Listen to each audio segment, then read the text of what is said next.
Given the failure of many ecumenical movements, what can the church do to promote unity without compromising doctrine? I think it goes back to what Dr. MacArthur just said on the essentials of the faith. I mean, there is common ground in believing and affirming the Trinity, the deity of Christ, his virgin birth, sinless life, substitutionary death, bodily resurrection, present enthronement, his soon return, the final judgment, eternality of heaven and hell. I mean, if you can't come together and agree on that, then you're really outside the faith. You're not inside, you're outside the faith.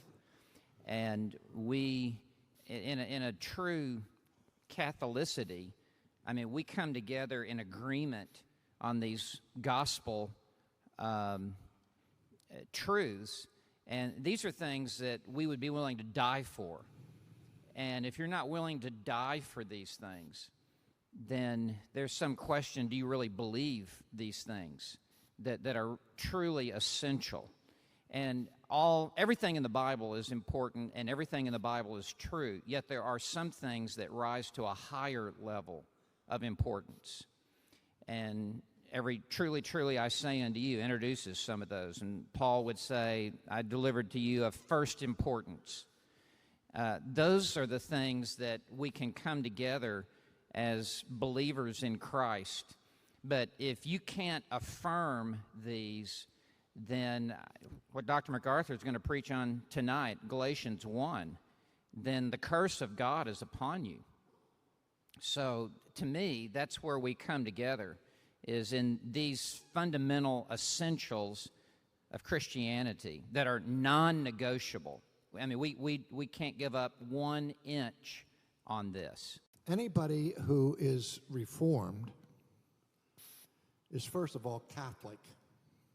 Namely, that we embrace the classic ecumenical truths of the ecumenical councils, the Council of Nicaea, the Council of Chalcedon, and so on, so that we all share that same basic structure of Christianity. Then you move to the 16th century and you have the emergence of the concept of evangelicalism, which takes its word from the meaning from the word evangel, or the gospel. And so that was a rallying around the doctrine of justification by faith alone.